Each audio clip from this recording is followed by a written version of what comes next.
Alright, welcome back, and let's talk about scope and static really quick. So one thing you've probably noticed so far is that I'm not using static anymore. So static and objects, they kind of get discussed around the same time. Believe me, static is one of the more confusing topics that people just, if they're new to object-oriented programming, it's just hard to grasp. So a good example here would be, let's say this routing number. So in the real world, a bank account has one routing number, right? So each person has their own bank account. So we can say account 1 dot account number is equal to 01, something like that, right? And then the same thing here for these guys down here, except for account 2. Okay. So this is all good and fine, but one thing that doesn't make sense is if we have account 1 dot routing number equals, right, something like this, and then it changes on this one, right? So that wouldn't make any sense. We want the routing number to be the same for each bank account. So what we can do is, instead of setting it, what we can do is come back to the class and then make this, we want to make this static.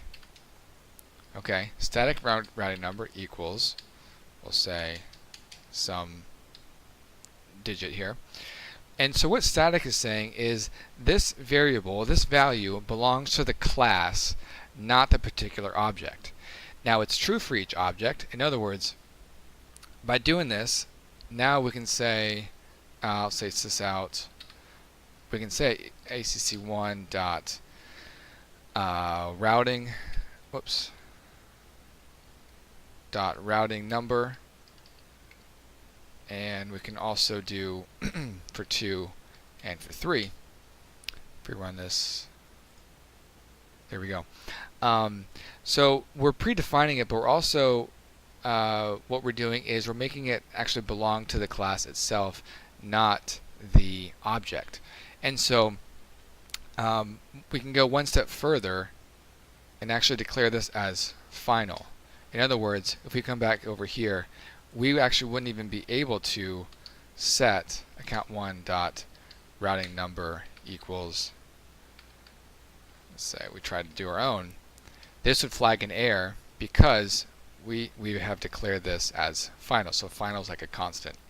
So oftentimes static will say belongs to the class, not the object instance. That's the big idea. And then final is like our constant. So often you'll see static final go together. We'll actually do an example where we do a static without final, but just so you see the difference between static and when to use static and when not to use static. So you can do it for methods and for properties as well. Whenever you instantiate an object and want to use that property uniquely to that new object, you don't want to use static. If you want to access something directly as pertaining to the class, not a specific instance, then you're going to use the static keyword.